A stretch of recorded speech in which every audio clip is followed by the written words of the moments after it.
मैंने एक पीआईएल पहले फाइल किया कि बेटे और बेटी की शादी की उम्र बराबर करो, वो हिंदू हो या मुसलमान, पारसी हो या ईसाई।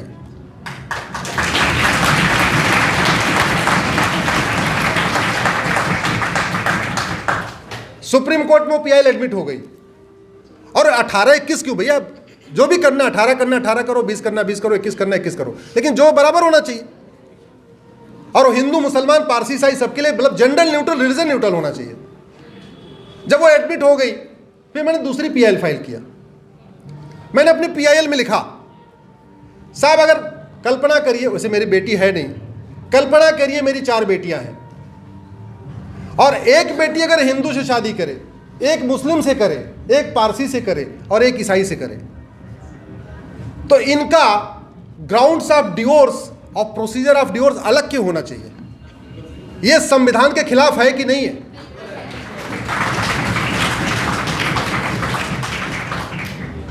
फिर वो दूसरी पीआईएल में एडमिट हो गई। फिर मैंने तीसरी पीआईएल फाइल किया। मैंने कहा अगर 4 मेरी बेटी, एक को तलाक होगा उसको गुजारा भत्ता मिलेगा, दूसरे की केवल 10,000 रुपये मेहर की रकम मिलेगी। यह कैसा सेकुलरिज्म है भाई? गुजारा भत्ता तो जो भी देना, फार्मूला एक करिए, जो फार्मूला है वो एक होना चाहिए। वो तीसरी पीआईएल भी मेरी एडमिट हो गई सुप्रीम कोर्ट में। फिर मैंने चौथी पीआईएल फाइल किया कि गोद लेने का अधिकार और बच्चे की भरण पोषण का अधिकार तो सबको मिलना चाहिए। इसमें प्रैक्टिकल प्रॉब्लम समझिए आप, दिक्कत कहां से है। सेक्शन 494 है आईपीसी में, जिसमें दूसरा विवाह करने पे अपराध है। सेक्शन 494, हाँ, लेकिन ये सब पे लागू नहीं होता। अब दिक्कत क्या हो रही है, कहीं पे मान लीजिए मजबूरी है, ठीक है भाई, बच्चे नहीं हुए, पति पत्नी दोनों मिलके चाहते हैं कि हमारी वंश परंपरा आगे बढ़ाने के लिए छोटी बहन से शादी कर लें या कुछ कर लें, घर परिवार में आपस में कर लें, तो भी नहीं कर सकते, 7 साल सजा होगी। और वहीं दूसरी तरफ मौज मस्ती के लिए विचार कर सकते। तो ये हमने कहा ये कौन सा कानून चल रहा है, ये कैसा सेकुलरिज्म? एक तरफ मजबूरी है, बच्चे नहीं हुए, कोई कमी थी तो हुआ भाई ठीक है, उसी परिवार में एक और कोई छोटी बहन है या उससे भी कर लो, परिवार का चलता रहे, वो भी नहीं कर सकते। सब रजा, दोनों परिवार तैयार, पति पत्नी तैयार, सब तैयार, तब भी नहीं कर सकते। और वहीं दूसरी तरफ न पत्नी तैयार, न पत्नी के घर वाले तैयार, फिर भी दूसरी कर सकते। तो फिर मैंने पीआईएल, अच्छा दूसरा इसका सबसे नुकसान क्या हो रहा है, मैंने कई प्रैक्टिकल एग्जांपल देखे। बेटा होगा कि बेटी, ये पत्नी पे नहीं बल्कि पति पे डिपेंड करता है, सबको पता है, लेकिन कुछ जाहिलों को ये पता ही नहीं आज तक। उनको लगता है कि अगर बेटा नहीं हो रहा है तो ये महिला की कमी है। तो पता चला 5 बेटी हो गई, दूसरी शादी कर लिए बेटे के चक्कर में, अब फिर 5 बेटी हो गई, तीसरी शादी कर लिया, फिर 5 बेटी हो गई, चौथी कर लिया, फिर 5 हो गई, तो 20 बेटियां हो गई। अब उसके बाद एकदम फटे हाल, अरे क्या करूं, हमारे पास पैसा ही नहीं है, हमारा क्या करूं। तो मैंने कहा भैया गोद लेने का अधिकार तो सबको मिलना चाहिए ना, और दूसरी शादी अगर हो भी तो बिना पत्नी की सहमति के कैसे हो जाए। अगर दूसरी शादी अलाउ है तो सबके लिए अलाउ हो, और अगर वो सेक्शन 494 में अपराध है तो सबके लिए अपराध हो। जो टर्म्स कंडीशन बनाना है कि इन कंडीशन में दूसरी हो भी सकती है, कुछ कंडीशन बना दीजिए, लेकिन वो कंडीशन सबके लिए होनी चाहिए। ऐसा क्यों कि एक तरफ तो चाह के भी नहीं कर पाए, दूसरी तरफ मौज मस्ती में हो जाए। तो मैंने चौथी पीआईएल फाइल किया कि गोद लेने का अधिकार, भरण पोषण का अधिकार सबको मिलना चाहिए। सुप्रीम कोर्ट में वो भी एडमिट हो गई।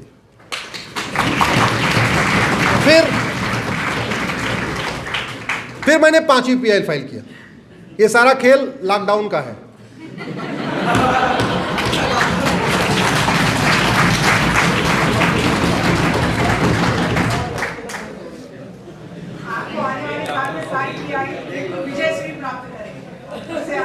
लॉकडाउन में कोर्ट बंद थी, जाना था नहीं, घर में हमें बैठने की आदत है नहीं, तो मैं बैठे बैठे ही काम कर रहा था। फिर मैंने 5वीं PL फाइल किया कि विरासत का अधिकार, वसीयत का अधिकार, जिसको इंग्लिश में कहते हैं सक्सेशन ऑन इनहेरिटेंस, ये राइट सबको मिलना चाहिए, क्योंकि विरासत का अधिकार, वसीयत का अधिकार, ये सिविल राइट का इशू है, ह्यूमन राइट का इशू है, और ह्यूमन राइट, सिविल राइट सबके लिए एक समान होना चाहिए। इसलिए इसमें मुस्लिम बेटी के साथ, हिंदू बेटी के साथ भेदभाव नहीं होना चाहिए, सबके लिए होना चाहिए। तो अगर आप 5 PIL को एक साथ क्लब करिए, शादी विवाह की उम्र समान, तलाक लेने का तरीका और प्रक्रिया एक, गुजारा भत्ता सबके लिए एक जैसा, गोद लेने का अधिकार, एडॉप्शन गार्जियनशिप एक जैसा, सक्सेशन इनहेरिटेंस एक जैसा, इन 5 को क्लब कर दीजिए तो क्या बन गया ये?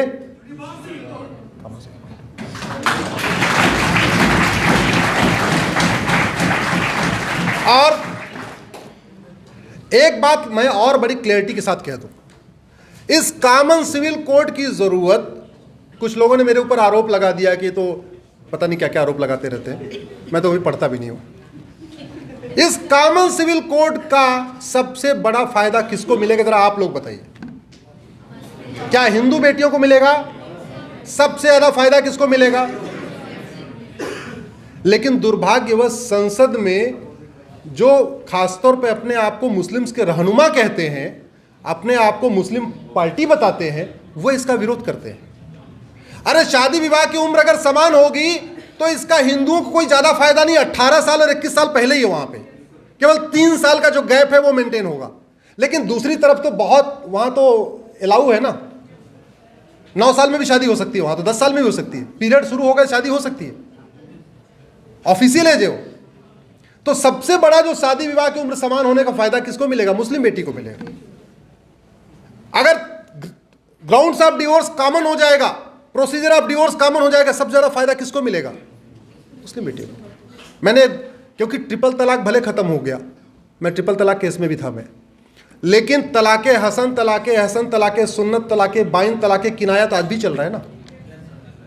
हमको भी नहीं पता था, तो पीड़ित बेटियां आई हमारे पास, हमको एक ने बोला हमको हसन दे दिया, एक ने बोला हमको एहसन दे दिया, एक बोला हमको बाइन दे दिया, एक ने बोला किनाया दे दिया, एक ने बोला सुन्नत दे दिया।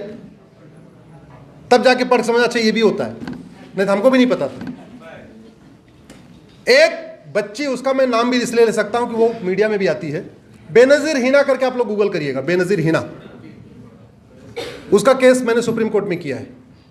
वो रिपब्लिक में पत्रकार है, चैनल में, पढ़ी लिखी लड़की, जर्नलिस्ट है, जर्नलिज्म का कोर्स किया हुआ है, उसका हस्बैंड भी एडवोकेट है। शादी हुई और 1 साल के बाद उसने चिट्ठी भेज दिया तलाके हसन, कुरियर कर दिया, एक चिट्ठी भेजा, दूसरी चिट्ठी भेजा, तीसरी चिट्ठी बोला तलाक हो गया जाओ। बाद में पेटीएम से 15,000 रुपए बोला तुम्हारी ये मेहर की रकम, और छोटा बच्चा उसका 8 महीने का था, उसका नाम है अली, बोला 2,000 रुपए बच्चे का दूध का, तो 17,000 रुपए में तलाक हो गए। ये भारत में हो रहा है। हमारे सांसदों को शर्म नहीं आती? संविधान निर्माताओं ने कहा था इस देश में समान नागरिक संहिता होगी, देश की सभी बेटियों को इक्वल राइट होगा, देश की सभी बहन बेटियों को बराबर अधिकार मिलेगा। सबसे बड़े बेशर्म तो वो हैं जो समान नागरिक संहिता का विरोध करते हैं, और उनसे कम पाप उनका नहीं है जो इस समान नागरिक संहिता पे मौन है। धन्यवाद हमें उनको देना चाहिए जो वास्तव में संसद में बोलते हैं या बाहर बोलते हैं इसके पक्ष में। कुछ हैं जो बोलते हैं।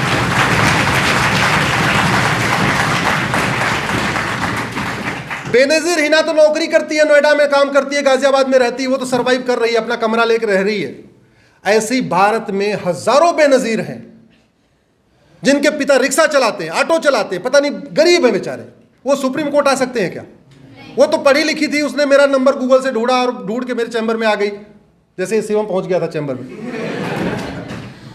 तो मैंने उसकी मदद कर दिया। लेकिन ऐसी हजारों बेनजीर है ना, कितने लोगों की मदद होगी?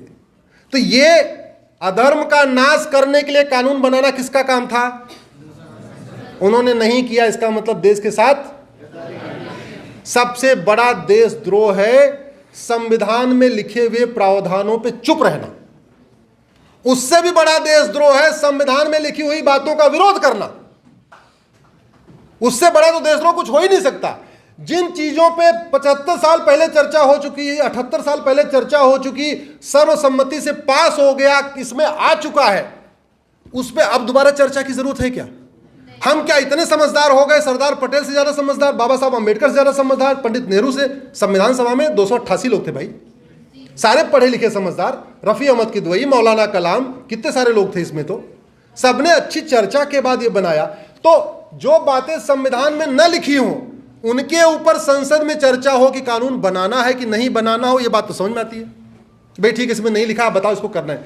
जो बातें इसमें लिखी हुई है, अगर हमारे पूर्वज हमारे घर में, चलो बाहर छोड़ो, घर की बात करते हैं, अगर हमारे घर में हमारे बाबा दादा कोई काम लिख के गए हैं, बेटा अभी मेरे पास ये काम करने का टाइम नहीं है, तुम ध्यान रखना ये 10 काम जरूर कर लेना।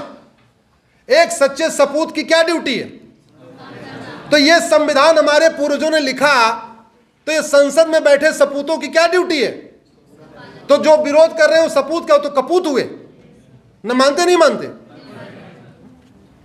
लेकिन इस पे इसलिए हो रही है क्योंकि हम बटे हुए हैं, हम बटे हुए।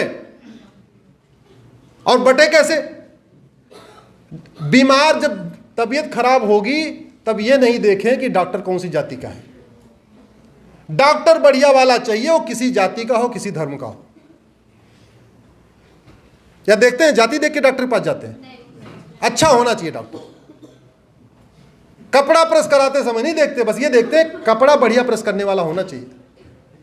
घर बनवाते समय नहीं देखते मिस्त्री किस जाति का है, बढ़िया चिनाई करने वाला चाहिए, बढ़िया दीवार बनाने वाला चाहिए। हर काम में जिससे सीधे सीधे हमारा रिलेशन है घर का, चाहे नाई को बाल कटवाने वाला काम है कोई का, वहां हम हर जगह बेस्ट क्वालिटी ढूंढते हैं। लेकिन जब सांसद और विधायक चुनना होता है तो हम जाति और धर्म पे देखते हैं। देखते नहीं देखते? यही गड़बड़ हो गई।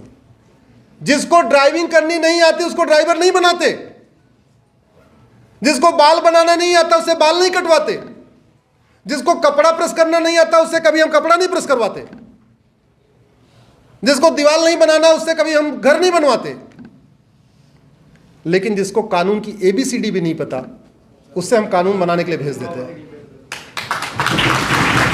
ये दिक्कत है। तो वहां वही चलता है, तू चोर मैं सिपाही, तू मैं, तू मैं, तू मैं। कभी आपने संसद विधानसभा में पुलिस रिफॉर्म पे बहस होते हुए सुना? 1861 का कानून चल रहा है, 1860 की घटिया IPC चल रही जो मैकाले ने इस देश को गुलाम बनाने के लिए बनाई थी। मेरे YouTube चैनल पे मैं एक्ट वाइज बहुत सारे मेरी वीडियो आप लोग बाद में देखना, सारे कानूनों में बात नहीं हो सकती।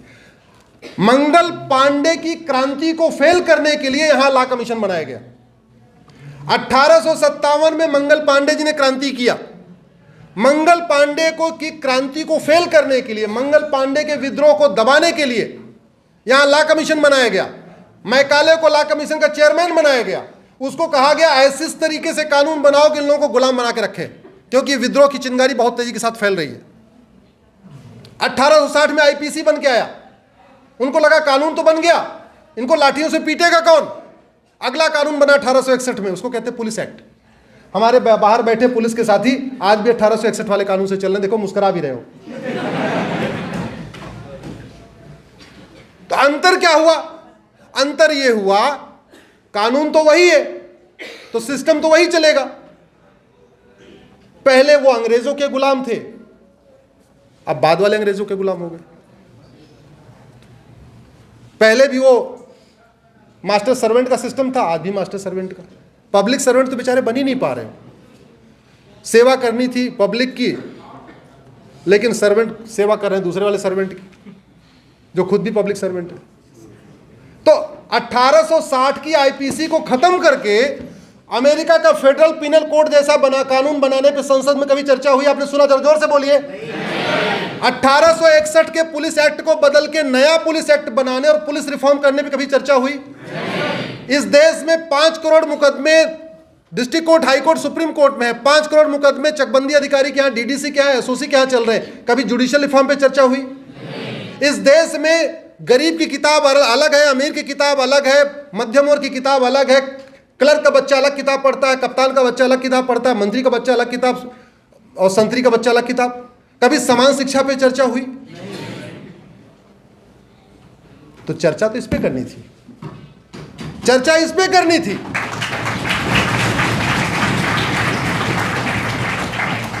लेकिन हुई नहीं। क्यों नहीं हुई? क्योंकि हमने डिमांड नहीं किया। हमें सब कुछ बेस्ट चाहिए, हमें बेस्ट कानून नहीं चाहिए। सड़क बढ़िया चाहिए, कानून बढ़िया नहीं चाहिए। एक चीज ध्यान रखिए, जब तक कानून अच्छा नहीं होगा, जिसकी कोई लागत नहीं है, तब तक न भ्रष्टाचार कम होगा, न अपराध, कोई भी देश विरोधी गतिविधियां कम नहीं होगी। भ्रष्टाचार के कारण इस देश में 5 लाख से ज्यादा लोग मरते हैं। कभी आपने सोचा ही नहीं। सड़क टूटती हर साल, सड़क में गड्ढे होते हैं, उस गड्ढे में लोग गिर के मरते हैं। उसका रूट काज क्या है? क्या रूट काज है उसका? मैं वकील बनने के पहले मैं इंजीनियर था, तो जापान में बहुत अच्छा सिस्टम है, वाई वाई एनालिसिस कहते हैं। खासतौर पे उसका यूज मारुति में बहुत हुआ। जब मैं मारुति में गया तो वहां उसका बहुत यूज करते थे। जापान में हर प्रॉब्लम की वाई वाई एनालिसिस करते हैं। मशीन खराब हो गई, उसकी वाई वाई एनालिसिस। क्यों? ये वो सोशल प्रॉब्लम की भी वाई वाई एनालिसिस करते हैं। गड्ढा हुआ तो क्यों? मटेरियल खराब था, मटेरियल क्यों खराब आया? कमीशन खा लिया, कमीशन क्यों खराब खाया? कानून ठीक नहीं।